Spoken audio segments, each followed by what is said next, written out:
Sorry about that, Michelle. How are you?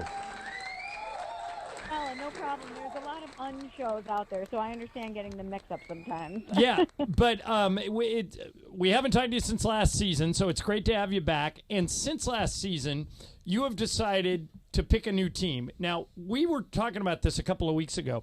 Michelle, I bet you thought you were going to come on here, we were going to kill you for giving up on the Rams, but we're not. Because I think you have a legitimate reason. You're a St. Louis girl. The Rams left. They gave up on you. Yeah, this is exactly what Mason and I did when the Rams left L.A. and went to St. Louis. We disowned them. And then when they came back, we welcomed them back. But so you went about trying to pick a new team. What's the criteria? How did you go about this? Well, I'm so glad to have your support in this endeavor because I did worry that you guys were going to shame me for picking a new NFL team after I abandoned the Rams. But you're right. They left me first, and if one party does not want to be in the relationship, what am I left to do? I'm left to go find somebody else. And after years of NFL singledom, I was ready to jump back in and love again. So the criteria was quite simple. I wanted a fan base and an organization that was incredibly passionate, had a rich tradition, had a tradition of winning, but also this current team was set up for success not only this year, but for many years to come because, in that early stage of a relationship, it's supposed to feel like a honeymoon. So this first year and the next couple years, I wanted to make sure that this team had the quarterback in place. I felt like they were a competent franchise and that I wouldn't be signing up for immediate misery.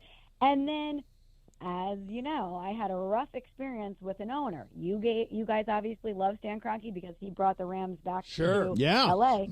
St. Louis doesn't feel the same way. So what happens when you have a toxic ex? You learn from those mistakes. So I wanted to make sure that the new franchise that I adopted had an owner, or in my new case with the Green Bay Packers, obviously no owner in an ivory tower, no billionaire owner, just a situation where I felt like it was stable and I would never have to endure that football trauma again with my team being ripped from me. So did you go on NFL Tinder and swipe right on Green Bay? Is that how that worked?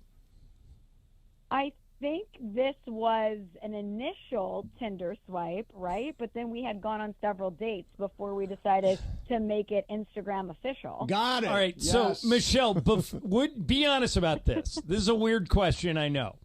Would you have picked the Packers if Aaron Rodgers was still there?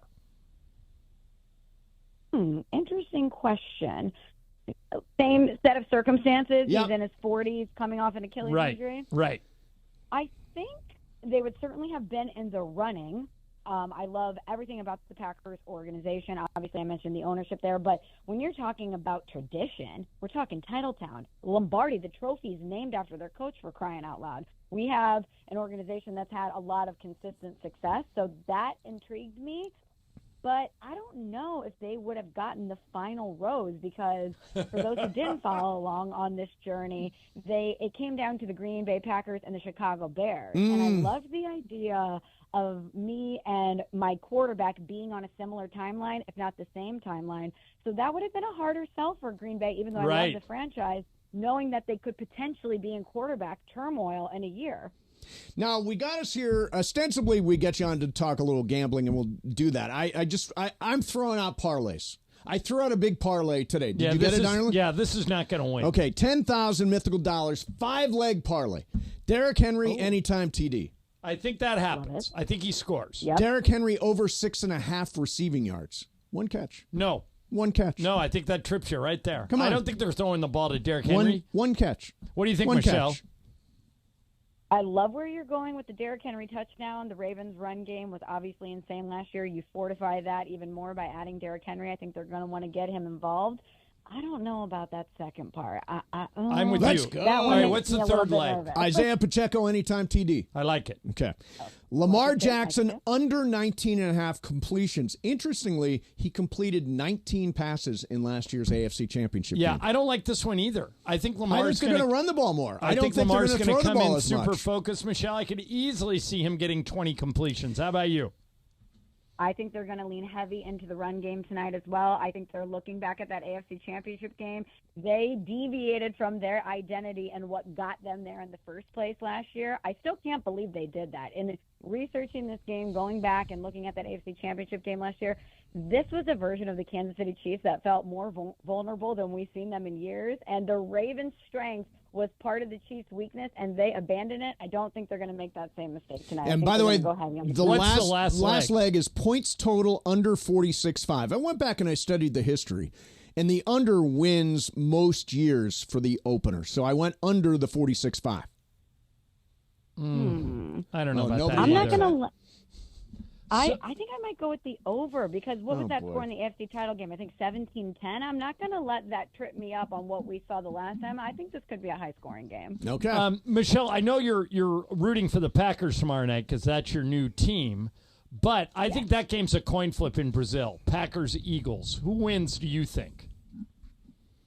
So I want to take the Packers, obviously, because they're my new team, and I want to pledge allegiance to them. But I was just reading about this before I joined you guys. Actually, our Unsportsmanlike group chat had this thrown in there. So obviously we know the travel to Brazil is intense. There's a lot of outside factors that are going to be influencing the outcome of this game in a neutral stadium in another country.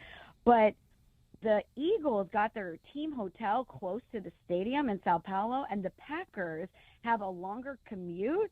It's an hour and a half to 2 hours to get to the stadium based on traffic. That's what we're hearing coming out of Brazil. So I think I might take the Eagles. Yeah, I can. Wow. Wait a minute. Who picks against their own team, Michelle? Seriously, I pick the Rams every week. Who picks against their own team? Come on. You know what? Part of being a good fan is not letting your heart overtake everything. You have to sometimes go with your head so that expectations aren't so high all the time and you're ultimately disappointed. Isn't that what they say?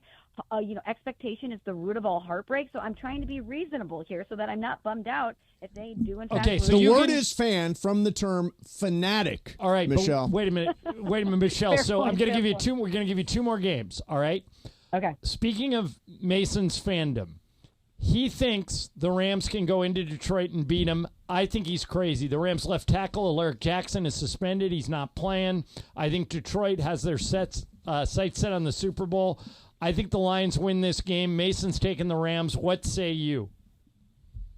This is not any bias towards the Rams in this one because I think the Rams are going to be a sneaky team to contend with this year. They've got a lot of talent, especially on the offensive side of the ball. Obviously, replacing somebody like Aaron Donald is not an easy task. We'll see what the defense looks like without him.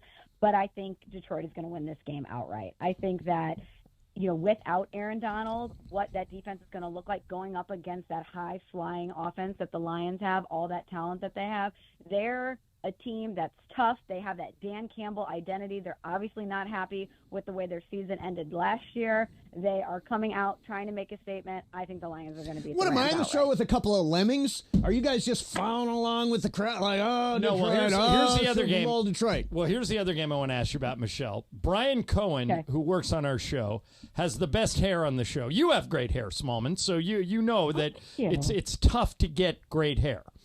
Brian has it. He, unsolicited, announced in the offseason that if the Raiders finish with a better record than the Chargers, he will shave his head, which is the dumbest thing he's ever said because he's got great hair. But Raiders at Chargers this Sunday, who wins? Okay, so hair is incredibly important to not only the overall aesthetic of a person and your overall identity, but it's not easy to grow it back. I can't believe that somebody with great hair would put that on the line. That's a lot. Here's the beauty of this, Michelle. Nobody put anything on the line on the other side. Yeah, so it's not like somebody, if it goes the other way, somebody's going to shave their head. By the way, no, Brian, it's just him. That's a good. Why did you do that? Oh, it's just full confidence, baby. Full confidence. Michelle, does he have reason to worry? Do you think the Raiders can upset the Chargers on Sunday? I don't think the Raiders are going to upset the Chargers. As much as I like Antonio Pierce, I think that the Chargers are a more talented team in every component. And I'm going to roll with Harbaugh. I love AP. I love what he's bringing to Vegas with that team restoring that identity. But Harbaugh's track record speaks for itself. I think that he's going to want to also make a big statement returning back to the NFL. I got the Chargers in that one. By the way, I saw a tweet from Evan this morning that said you guys had Tom Coughlin scheduled to come on the show at 9, and he called at 8:55. Is that on brand or what? True story? It is. It is so true, because Pat Costello, who was producing our show today, was like, oh, my God, he called early. I don't know what to do. Like, I asked him if he wanted to hang on the line or call back. So we were like, patch him in so we can chat with him. So we spent the entire commercial break chatting with Coach, and it was great to hear he and CeCe reminisce on their days with the Giants together winning that Super Bowl. But he lived up to the billing. We've had him on before, obviously, to talk to CeCe, but when you make punctuality such a huge part of your program and what you want your players to adhere to, you also better back that up. So the fact that he called him 5 minutes early, if you're not 5 minutes early, you're late. You're late. I really appreciated that from him. Exactly right. All right. Hey, Smallmon, thanks a lot for coming out. We're looking forward to talking to you every week. Unsportsmanlike every day from 3 to 7 here on 710 ESPN. That's the new time slot starting on Monday when we have our all-new lineup. We will talk to you next week, Michelle.